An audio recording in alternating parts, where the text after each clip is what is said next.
2-minute warning.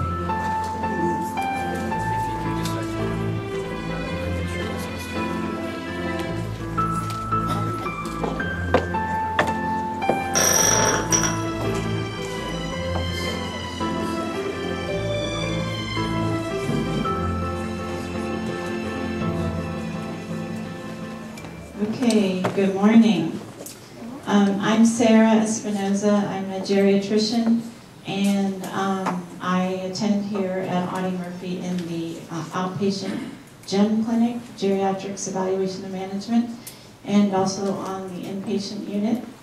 And I'm going to talk to you today about frailty. Frailty has been an interest of mine since I was a resident, really. How many of you, when you have seen a fair number of older patients, you walk into the patient's room or in the clinic room and you kind of take one look and go, oh, this patient really is not doing well and kind of frail. You get that feeling as the second that you see the patient. You can all probably relate to that. Well, when I was a resident in my second and third year, I really started to wonder, well, what is it about these patients where pretty much the minute I walk in the room, I can tell that they're frail. And what makes them frail? And I just really became interested in the concept of frailty. And little did I know that there actually, at that time, was a growing field of research in this area. And so I really became interested in that. And I do a fair amount of research in this area. I'm not going to really go through much research, but I'm going to give you a little bit of background on some of the research done in frailty, and then some management techniques. So we're going to talk about what frailty is, the interdisciplinary management of frailty, including what the risk factors for it are, some interventions, and then core geriatric concepts and models of care. But first we'll start off with a case to start to illustrate some things and to get an idea of things that we want to look for when we're evaluating an older patient. So Mr. R is an 84-year-old male who was admitted to the hospital with fever and confusion.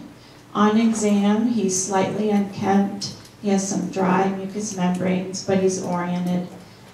He has mild suprapubic abdominal pain with normal bowel sounds.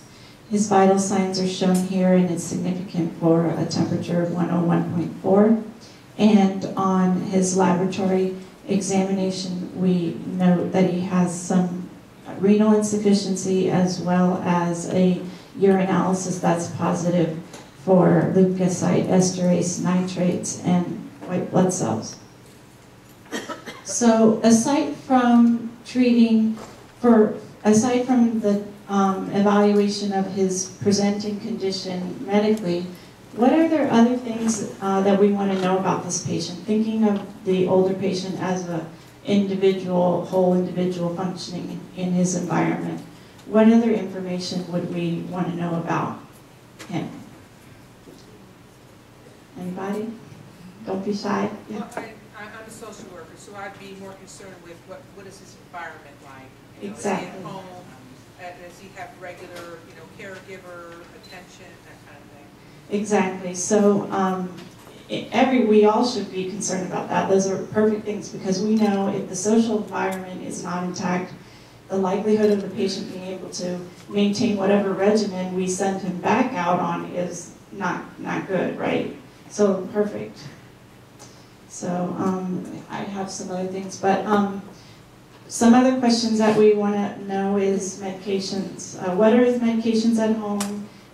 Is he taking them appropriately? What is functional status, which you alluded to? Is he able to take care of himself with his activities of daily living, which are self-care activities like bathing, dressing, eating, transferring?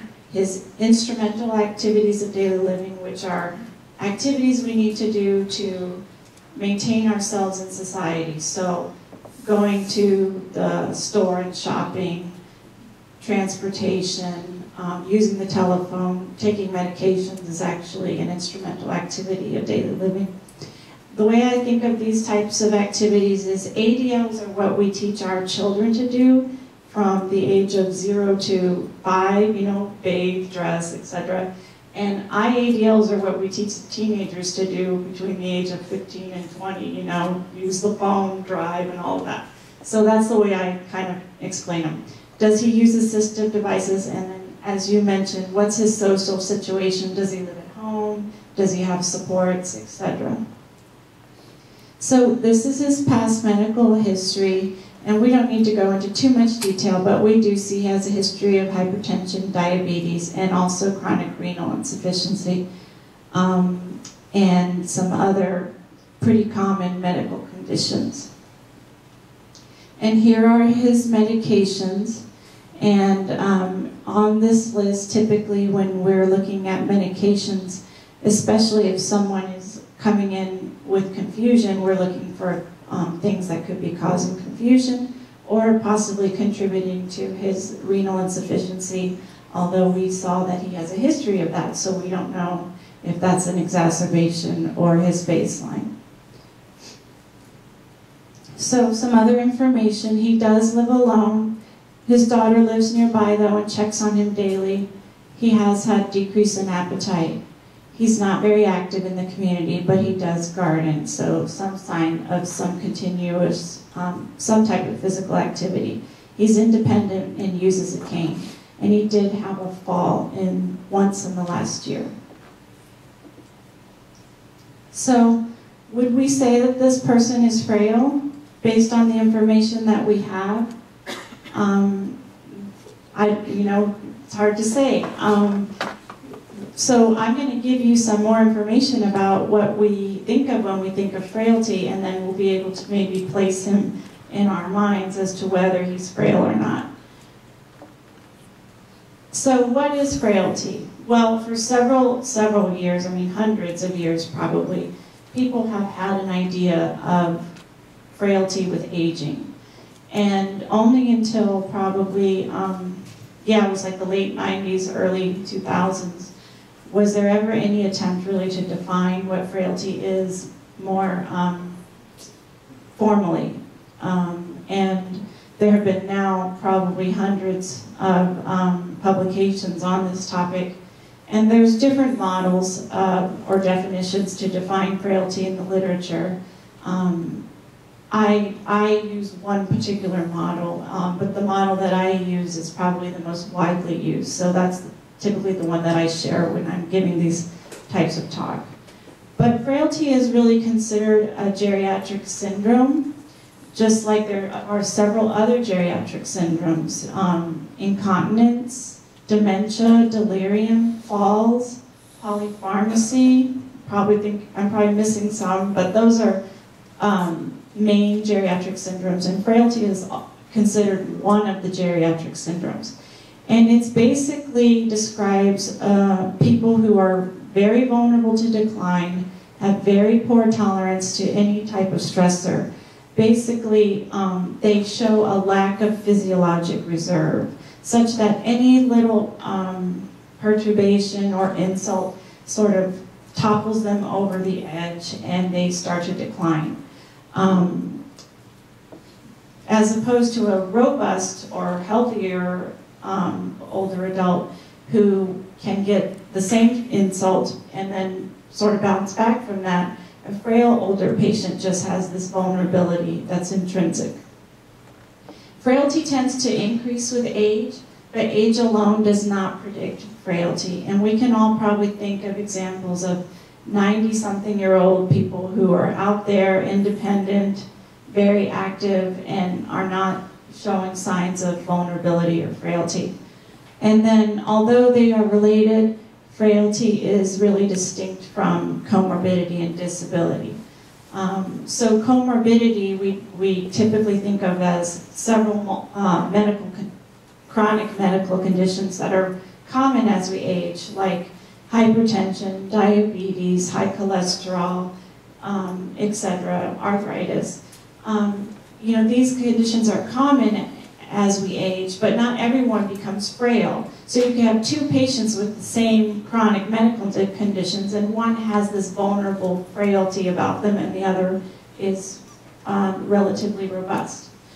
And it's also not the same as disability.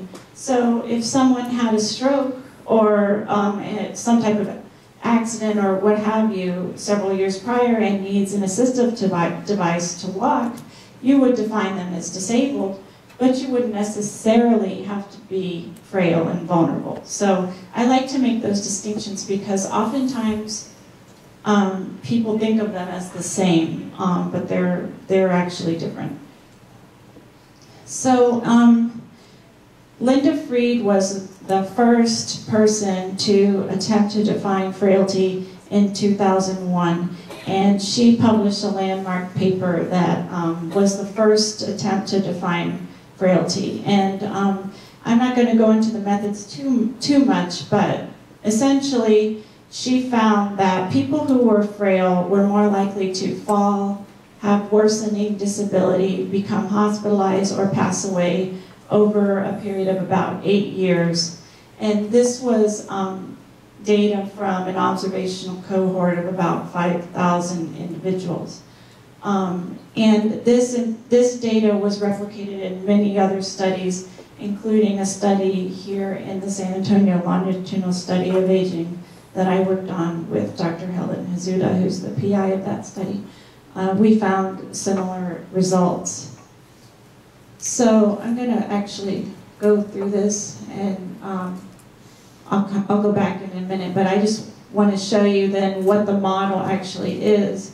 So they determined that if you had 3 of these 5 characteristics, you were considered frail. And these were 10 pounds or more of unintentional weight loss in the past year, self-reported exhaustion, low physical activity, muscle weakness determined by grip strength, and then slow walking speed on a 15-foot walk at usual speed. So you simply ask the patient to walk at their usual pace and you time them.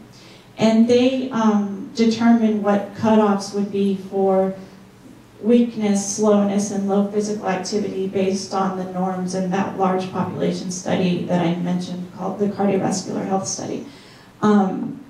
Now, having said this is a model that we use for research. At this time, this is not really being used clinically, as in we are not measuring grip strength on our patients. We're not always timing their walk, although sometimes we do in like something like the get up and go test, where it's a similar type of timed gait speed. I don't know if they're getting a talk on falls. Are they getting a talk on falls? Okay, so you'll know all about the get up and go test then. But, you know, this research is only a little over 10 years old, so I think we have ways to go as far as translating this to the clinical setting. But these are all things that we can ask about and assess in even in a quick way on a clinical encounter. You know, we typically do ask about weight loss. We don't always ask about their energy level or exhaustion, but we can ask about how active they are. If they're not doing any additional physical activity, then you can pretty much say that they're low there. And then for weakness, typically I ask them to rise up from the chair without using their arms, or if you're in the hospital setting, from the side of the bed. And if they're really unable to sit up in bed, then you know that there's some weakness there. And then walking speed, I simply just observe their gait. I don't always time it, but I'm just giving some examples of how you can practically use this when you're seeing your patients. And, well, let me go to the next slide and show you this. So in this cohort from the research done by Dr. Fried and her colleagues, she looked at survival over the period of the study by these categories. So this dotted line here are the individuals who were frail, who were categorized as frail at the start of the study. And you can see that their survival is worse than those who were pre-frail, which I forgot to tell you, but you only have 1 or 2 of those 5 characteristics and you're pre-frail. And if you're not frail, which means you had 0 of them, your survival was the best. So you can see that survival really was sort of dose dependent based on how many of those characteristics that you have. And your worst survival, of course, was if you had 3 or more of those. And this was in this very large cohort, and they were able to adjust this analysis for multiple other confounding factors that could impact mortality. So it was a very robust paper.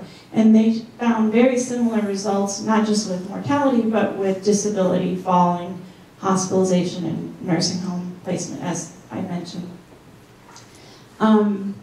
And we found similar results in the SALSA cohort, very similar to this. So this was, again, a landmark study. So let me go back to... So I want to get into sort of the idea of primary frailty and secondary frailty. So when Linda Fried, I think, first conceptualized frailty, and when many of us think of frailty, oftentimes we're thinking of someone who's frail, but we really can't even, we don't have a reason for why they are that way, or at least not identified. But there are many conditions that cause frailty that is sort of part of the natural history of that disease. And so I kind of think of it as primary and secondary frailty. So primary frailty is someone who's frail, but we really don't have a clear reason why. Secondary frailty is associated with the end stages of several chronic diseases. So cancer, heart failure, COPD, HIV, AIDS. These are several that come to mind, but there's also, rheumatologic diseases and chronic infections like tuberculosis, etc. But again, several patients who become frail will not have these diseases, and it's really not clear why they are frail. And there's a lot of research now looking into this primary frailty and why persons are frail. And what is known is that people who are frail have increased inflammation and inflammatory markers like C-reactive protein and interleukin-6, even after adjustment for chronic diseases that can cause this increased inflammation. So there is pretty much consensus that frailty is an inflammatory condition and syndrome, but the etiology of it is not quite known, and it's more than likely multifactorial. But anyway, so we're not going to talk about etiology so much, but I just want you to have some background there. Okay, so I already mentioned that these it's separate from disability and comorbidity, but they are highly related. And so this is a figure from the paper by Linda Fried that I've been showing you the data from before. And she did something I think that was pretty interesting and I think valuable to show. So what she did was these Venn diagrams that showed the intersection between disability, comorbidity, and frailty. And she found that only about 1/5 of the patients or subjects in this cohort indeed had all 3 of those conditions. And about 1/4 of people who were frail had neither disability or comorbidity. But yet these people still had that increased risk for poor outcomes, as I showed you. So this is just to show that while they're related, they're not overlapping. So how can we prevent frailty? And is there any treatment for frailty? No, there's no treatment for frailty yet. I personally feel like it can be prevented, although people don't really like, my opinion. I get asked sometimes to do like radio talk shows for an older population, and they say, what's the secret to living longer? And I say, well, maintain a healthy body weight, exercise, stay physically active. And they're like, oh, that's boring. We thought you were going to tell us something we can do. It's kind of the stuff that we know we're supposed to do, but it's hard to do it sometimes. But anyway, so this is a summary of some data from this group of investigators who actually looked at frailty in a much larger cohort. I think there were like 30,000 women enrolled in the Women's Health Initiative. And they looked at people who were not frail at the start of the study and who became frail, I can't remember how many years later, probably 3 to 5 years later. And they looked at what were some of the risk factors for them to become frail. And one of them, which seems maybe logical, is age. So patients over 70 were more likely to become frail. Low socioeconomic status, unfortunately, and this has been shown actually in many other studies. So both low education and low income. And interestingly, even though weight loss is one of the components of frailty, body mass index, either high or low, were risk factors. And that's actually kind of a new area of research with regard to frailty. Several studies are now showing that obesity is a major risk factor for frailty, as is diabetes. And I'm actually personally starting to believe that obesity, insulin resistance, and diabetes are huge preventable risk factors for frailty. And some of my research in the SALSA cohort shows that diabetes is a major predictor for becoming frail. And I think given the high prevalence of diabetes in our communities, this is one factor that we really should be trying to target, not just when they're older, when even, obviously at middle age. Smoking, being a smoker. And interestingly, patients who rated their health as fair or poor were at risk for becoming frail. And many studies have shown that self-rated health, not with regard to frailty, but with mortality, is a major predictor for mortality.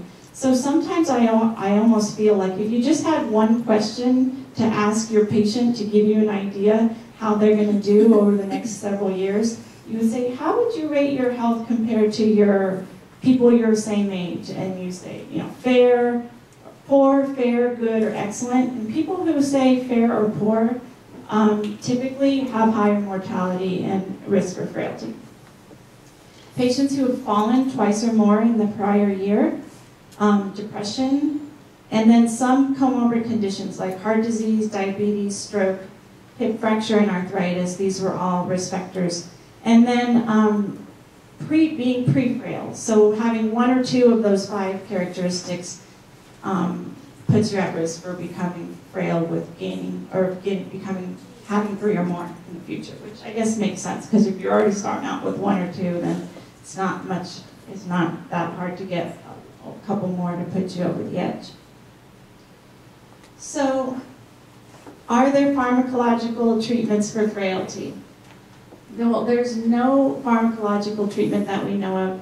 There has been over the last probably decades or so ideas that potentially some hormone treatments could be beneficial for frailty as far as maintaining muscle strength, but really there really hasn't been shown to be something that is effective that doesn't really cause harm. Essentially, geriatric assessment and management is the mainstay of treatment for frailty, which we use for all older adults, but there's no pharmacological treatment for frailty, other than just good geriatric medical care. So this is basically what I said. And geriatric care is interdisciplinary, and I hope that you're getting a taste of that this week. But I like to say that I can't do my job alone. I need my social workers, my dietitian, well, they're not mine, our physical therapies, occupational therapy. I mean, it really it takes a village, because I can't do my job in a vacuum. And so good geriatric medical care is interdisciplinary team care. So this is just a figure of some models of care that can be used along the continuum of frailty. So, and so what I mean by continuum of frailty is I already kind of showed you that you have sort of not frail, you have this pre-frail category, which is an increased risk state, not as high risk as frail, but we know they're at risk for becoming frail, and they also are at risk for mortality more than the non-frail people. And then you have frail, sort of near the end. So at all stages of this continuum of frailty, you want to have symptom relief, set patient-centered goals, which is so important. You know, what does the patient want, you know, as far as their health care, and getting an idea of what's important to them in their life, and then family and caregiver support. And this is important all along the continuum. And I'm going to show you a little bit later, but some studies have shown exercise can be done even in the frailest of patients and can be beneficial for improving muscle strength. And as we sort of get towards the end of the continuum of frailty, we have tools such as comprehensive geriatric assessment. We have ACE units, which are acute care for the elders units for inpatient hospital care.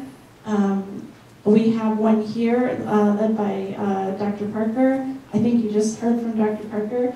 And these are really great models of care that have shown to improve outcomes and patient satisfaction. But basically, it's a team approach to health care for older adults who are admitted.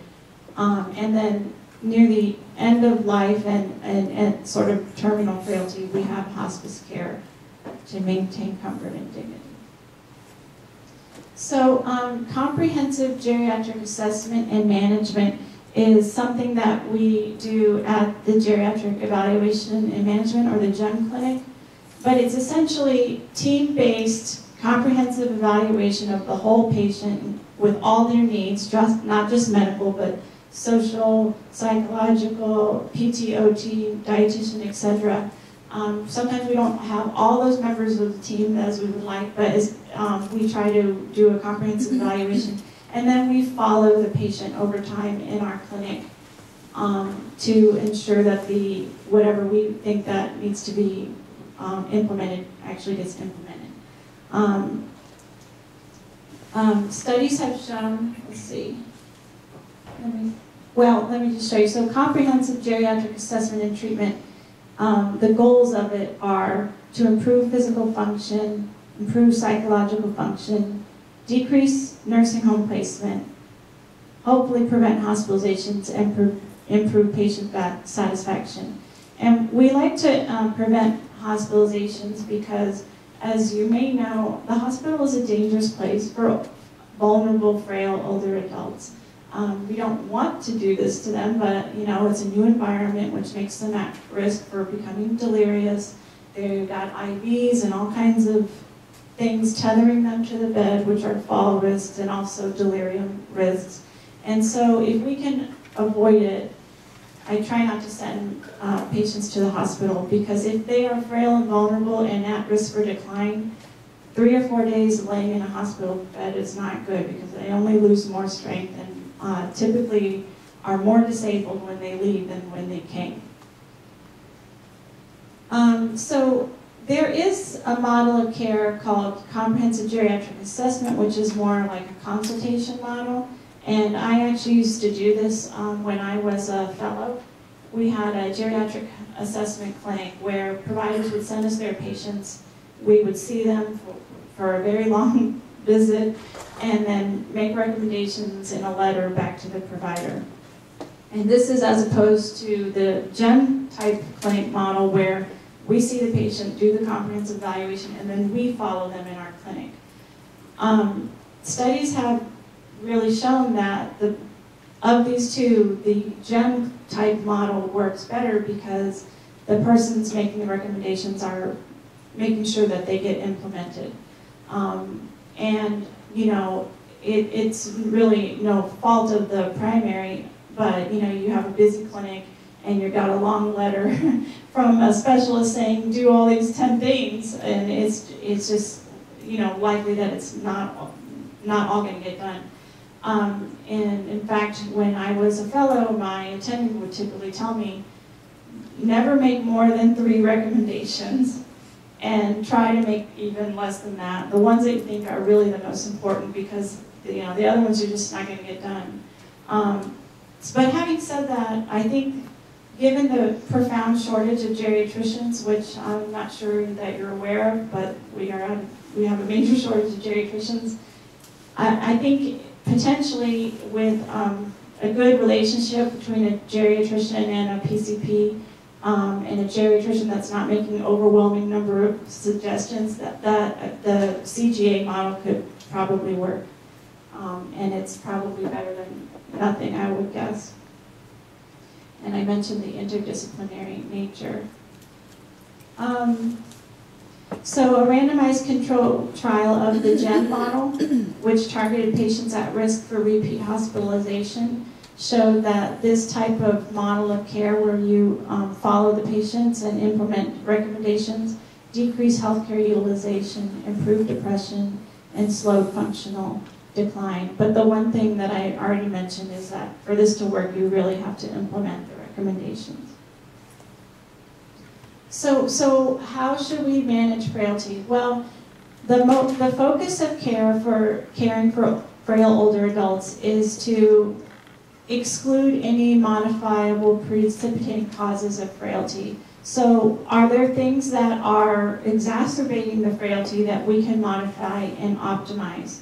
So the person's got COPD, but it's not being optimally treated.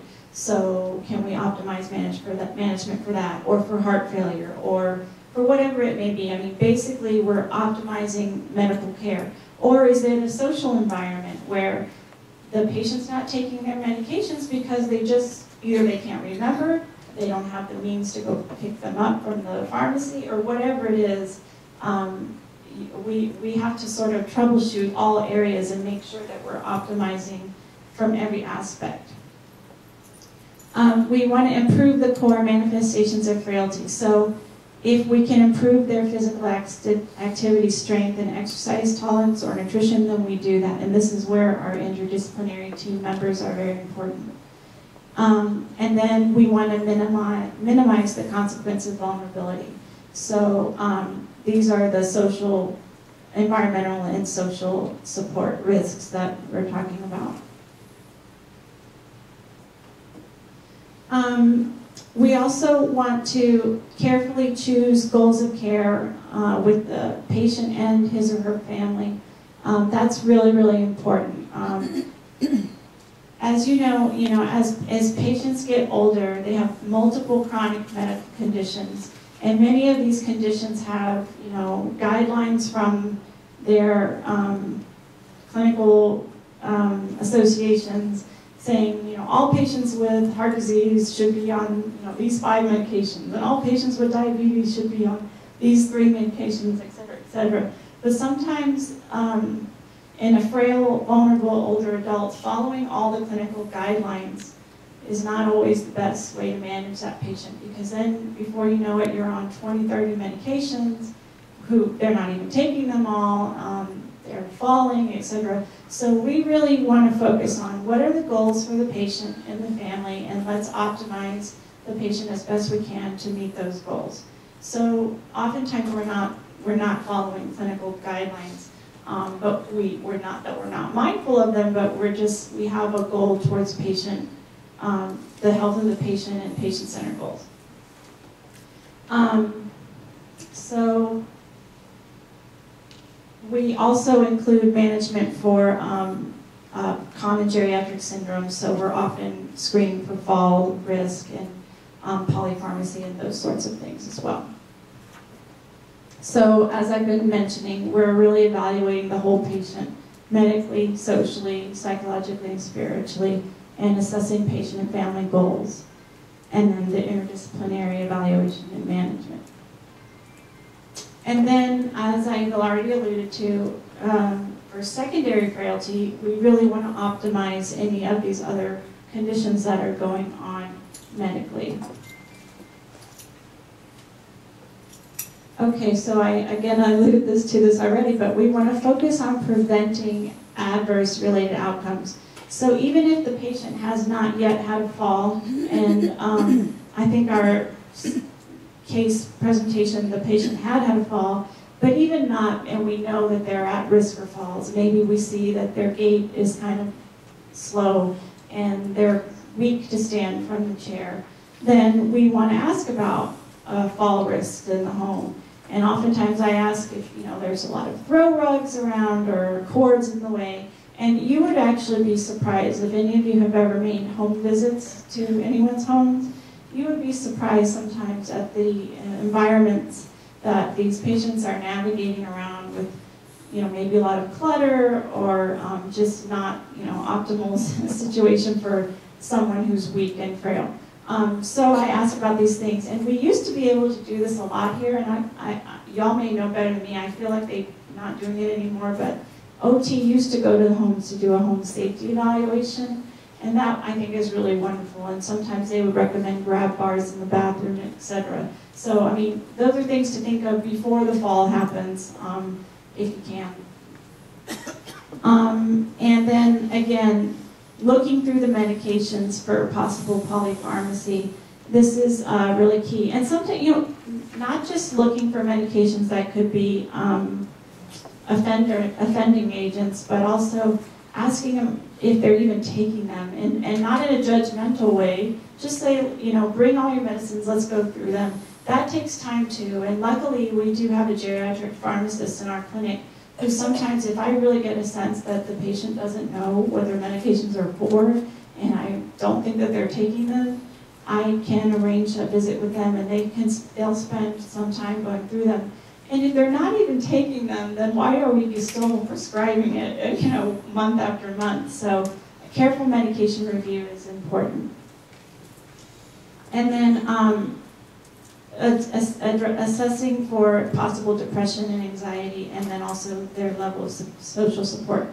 And I may have a slide coming up on this, but also assessing for caregiver burden, which is a big problem, and is also a major predictor of nursing home placement. So luckily here at the VA, we have respite services available for caregivers that I often screen for. How are you doing? I know this is difficult, and studies have shown that people who are in a caregiver role are actually have chronic inflammation, similar to people who are frail, and it actually is kind of a high-risk state in and of itself. So I always take the time in a tactful way, not to make the patient feel like a burden, but to ask, how the caregiver is doing, because taking care of the caregiver can help the patient stay independent longer, because if they're not burned out, then the likelihood that they can keep caring for the patient is better. Let's see. So I guess this is part of the caregiver burden is patient and family education. So kind of problem solving things before that they become a major issue. Self-management of symptoms, or educating the family what to do when certain symptoms like shortness of breath or edema, etc. happen. And then what to expect in the short and long term, and then very importantly, addressing advanced directive goals of care and goals for end-of-life care. So it's important to start these discussions early before we're in a crisis mode. So, and then community resources, if available, and like, for example, the Alzheimer's Association here, I think is very good. They have people who can meet with caregivers and provide support and advice and other resources. But we also have a lot of resources at the VA, thankfully. So part of this goals of care is sort of assessing, well, what are the goals of the patient? Because sometimes things will come up in the daily care of a patient. For example, they may be considering some type of elective surgery, and you know that the person's at high risk for not doing well. I mean, that's just an example, but you could think of other things. And so kind of have to carefully consider all all types of procedures or hospitalizations and really sit down and say, okay, what are the pros and cons here? And remember the last time you were in the hospital and you didn't really do so well, so we have to really carefully consider and really, go through that carefully. Now, if it's an emergency situation, you don't have time to discuss it, that's one thing, but we know that frail older adults are really vulnerable to becoming more immobile, hospitalization, having more surgeries, and then also extremes of heat and cold. So we want to educate our patients and their providers about these things and try to reduce risk of these things as well.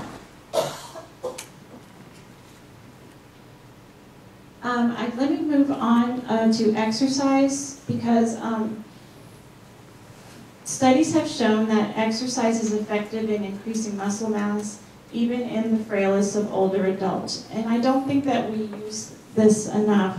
But as you know, Tai Chi is a form of exercise that's been shown to prevent falls. But there's, there's lots of low kind of impact and not too strenuous exercise that we can recommend for even frail older adults. I like to show the results of this study just because I think it's fascinating that this investigator, Fiataroni, in 1994, randomized nursing home patients to resistance training, like weightlifting, to resistance training or placebo, or resistance training with a dietary supplement, like a protein shake. And the mean age of these patients was 87. And the people who were in the exercise group increased their muscle strength, their muscle size, and their gait speed significantly over the people in the placebo group. And the people in the group getting exercise and the shake did no better than the people in the exercise group. So this really shows that exercise can help even the frailest nursing home population. And I think that it can be done probably safely in conjunction with, physical therapists, offering precautions. If there are fall risks, etc., we have to do it carefully. But I just like to show that sometimes our patients say, well, I can't exercise, I use a cane, or, well, that's not necessarily the case. So I always try to promote increased physical activity. And actually, while I'm talking about this, I want to just plug, we have a walking clinic that we just started here at Audie Murphy for older adults who want to increase their physical activity. And it's just a simple walking program where we give them a pedometer, and for the first week we just see where they are, their average daily steps, and then we have a nurse who calls in and we set goals for increasing their steps gradually over about 6 weeks. And we've seen patients really increase their physical activity from 1,000 to 2,000 steps a day, which is pretty minimal, to close to 10,000 steps, which is what is recommended. So there's some flyers in the back, I think. Did they bring back flyers? I hope. No? Okay, I will get flyers if you want to refer patients to the walking clinic. But so we're trying to promote physical activity in the GEM clinic as well. So let's see. These are the recommendations for the, this is the American Academy of Sports Medicine or something like that, and the American Heart Association. And they recommend moderate intensity aerobic activity for 30 minutes, 5 days per week, or vigorous activity for 20 minutes, 3 days a week. And this is what they recommend even for older adults. Now, I completely agree that there are some older patients who are not going to be able to do this, but we can start slow and go slow. And if we don't even achieve this, at least if we're a little more active, then we're attacking one of the 5 frailty characteristics, right, which is low physical activity. Oh, and I should mention that it also recommends some strengthening exercises in addition to the aerobic activity.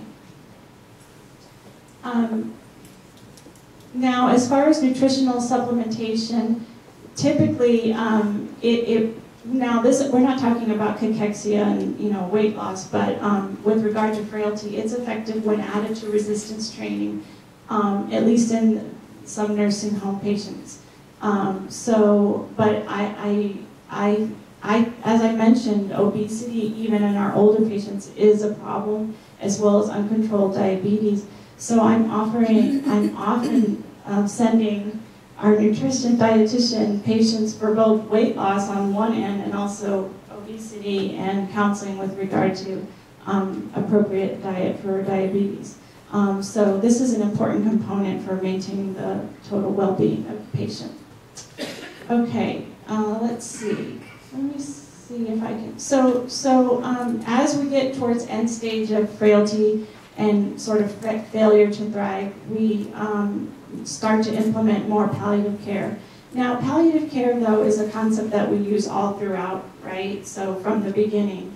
And the goals of palliative care really is to improve the function and ameliorate suffering for the patient.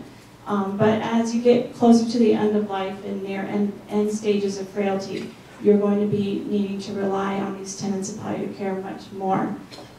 So patients with severe frailty are going to need more of a palliative care or palliative approach. And this is really important that you've already addressed these issues with the family ahead of time and determine what the goals of care are. But again, the goal of palliative care is for patient comfort and symptom relief.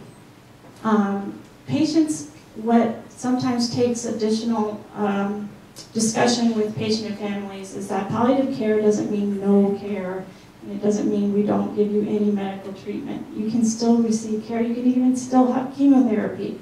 It just means that our treatment goal is not curative, because typically at this point, like if we're talking about end-stage cancer or metastatic cancer, we know that it's not curable.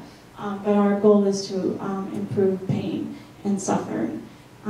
So we often initiate these discussions in the clinic setting, and unfortunately, as an attending on the wards here, I'm having these conversations oftentimes with patients that I just met, which is, I always feel like is really unfortunate. And sometimes I'm the first patient to even tell them that they're dying, which seems to me shocking because they have like metastatic cancer. But I mean, in my mind, it's always honesty is the best policy. So I'm getting these discussions in early, and our palliative care consult team is fabulous. So typically what I do is initiate the conversation, but it always helps, even though I'm a geriatrician and am familiar with these concepts, to have another team, because I feel like sometimes it's sort of shocking, so they need to hear it a few more times.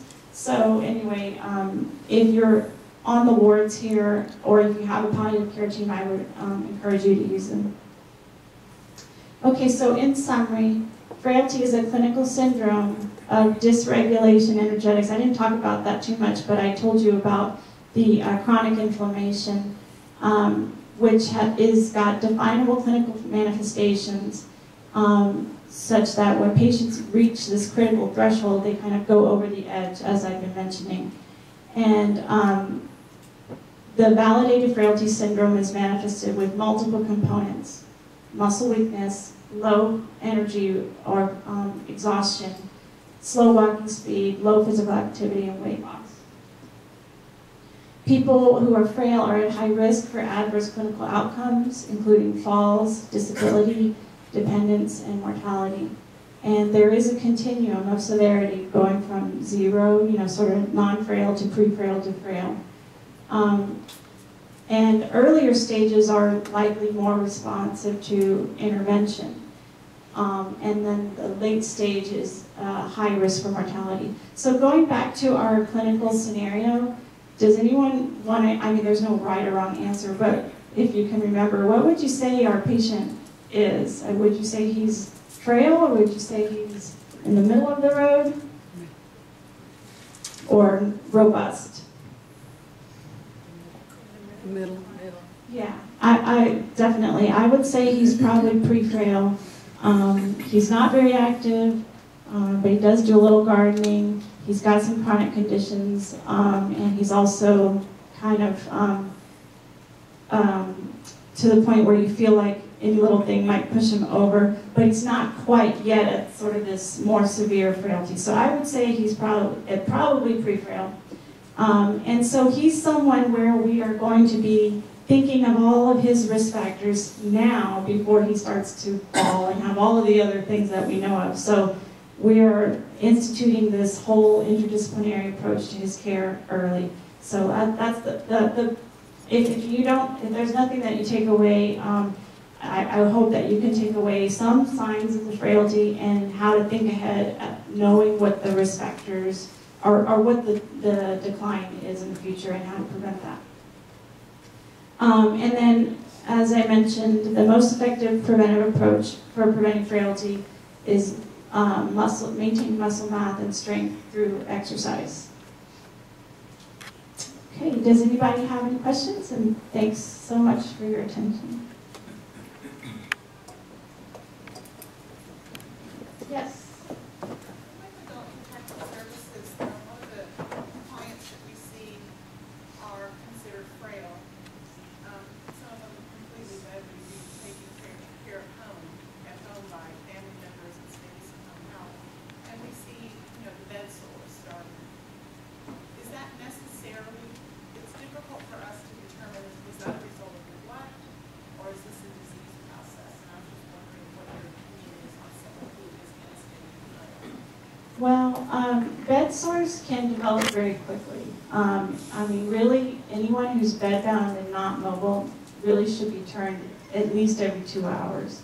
And, I don't know, God, how do you define neglect? But it really, we get patients, I get patients from the intensive care unit transferred to me on the ward team, and they have a bed sore.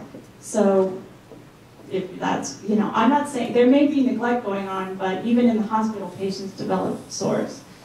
And there's a lot of other conditions that make them at risk for bed sores, including poor nutrition, which I'm guessing most of them have, and also urinary and fecal incontinence, and also the skin integrity. So there are probably many things that make them at increased risk for the development of bed sores. But if the patients are not getting proper turning in the bed, as well as maybe not the proper bed with the, there's certain types of overlays and mattresses that you can use. So it's probably a case-by-case basis. I would say that's a tough job. I don't envy you at all. That's a tough one. So I think you really have to take each case and consider it eventually.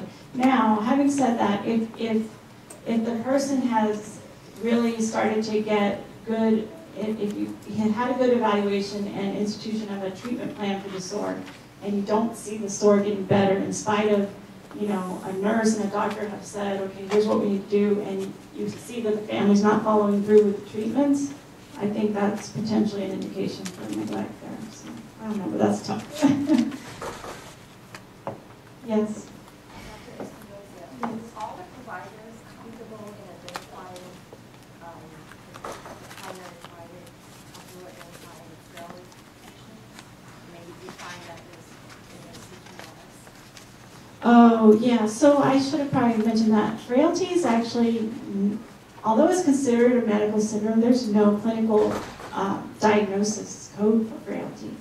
So this is what I was mentioning, this data that I've been showing you, this is research data, and we still haven't quite yet, I think, translated that to the clinical setting. Now, you asked, are all providers comfortable in identifying frailty? I think everybody probably has their own idea of what frailty is, and many times that may be the same, but sometimes it's not. Like, I will sometimes have a student or a resident, now they're still trainees, come to me and say, this patient is really frail, and then I go in and I'm like, no, they're not. Or this patient's great, and I'm going, no, they're not. So I think it kind of comes with experience. But I would venture to say safely that most, well, not most, but many practitioners probably are not familiar with that Frail model because it's not a clinical diagnosis. So they're really not necessarily expected either, you know, so you can't really fault them. Now, these slides, the majority that I showed you are slides that are adapted from the syllabus, the geriatric review syllabus for physicians who take the boards in geriatrics. So geriatricians are really expected to understand this syndrome, but you know, we're subspecialists. So I would say, I think it would be safe to say that a lot of primary physicians are not familiar with it. But then again, it's still an emerging concept. So I don't know if that answers your question. I think it's more subjective. Maybe why we're looking at it. I think it's still subjective to stage. Right, and so that's why efforts like this research I showed you are really trying to define it so that it's not so subjective. And I think you're right. We should come up with a clinical definition that we all agree upon and to use. Okay, thank you very much for your attention.